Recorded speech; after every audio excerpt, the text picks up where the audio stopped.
Come one, come all, to realize how to not mess up your New Year's. Again, it's this time of year, full gyms, thousands of dollars spent on gear that you haven't used the $20 version of, and much more than you can believe. Truly the capitalist world of 2025. But what if I told you there's an actual way to get all of your goals met that has a near 100% success rate? Too good to be true? Well, that's the point of this video. It's not if you listen to what I have to say. I've tried almost every self-improvement trick in the book, every gimmick that you might think of, every Pomodoro this or that, and I can say of them which work and which actually do not. But I realized that after a while there is one fundamental principle that all of them work that you have to play on in order to make them work: irrationality. Counterintuitive, isn't it? Well, the thing I realized about people is that we're much better off thinking of ourselves as emotional animals with logical capabilities rather than logical animals with emotional capabilities. How many people smoke knowing they'll get cancer from it? How many people drink knowing they'll get fatty liver disease? How many people do stupid, insane stuff like going 200 kilometers on a highway knowing that they're just gonna have an intimate relationship with a street pole? People are fundamentally crazy. You ever try beating crazy with logic? The same way that it doesn't go well in a street fight, it doesn't go well when you're trying to deal with your own freaking brain.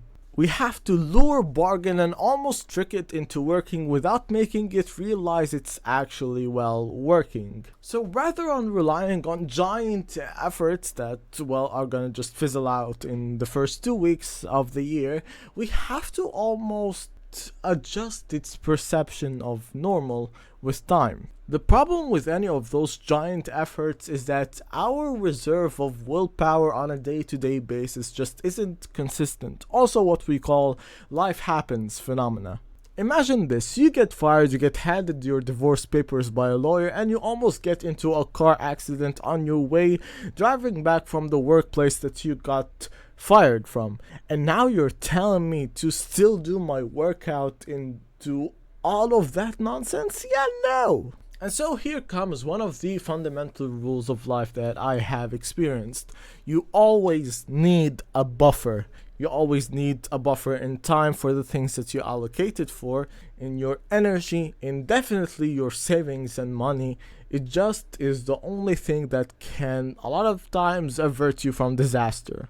And the same thing applies to willpower. So the real trick to actually get any of your New Year's resolutions to stick is that you need to put it at a level where even if you had a horrendously bad day, you'd still be able to do it.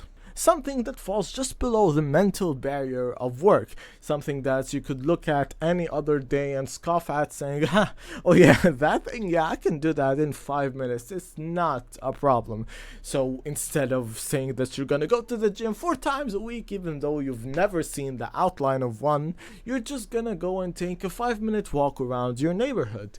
If that's too much, then you're just gonna get up and take a walk in circles around the room that you're currently in for 5 minutes a day. The point here isn't the action, it is showing up with intentionality, because if you do that enough, it'll become part of who you are, at least of who you consider yourself to be, and it will make it a lot easier to take steps like that in the future. When it becomes an automatic routine, you can expand it, maybe do it for longer, or actually go outside this time and touch some grass.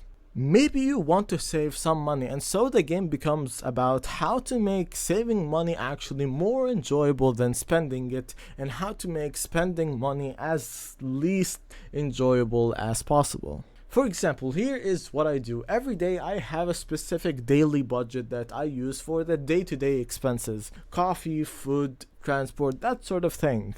At the end of the day, I put the money in a separate disposable income subspace that I have in my banking app, and so the more money I save, the more I can put into that account, which then I can use for whatever kind of treat I want. Maybe I want to buy some specific gadget that I think is pretty cool, or I just want to invest it.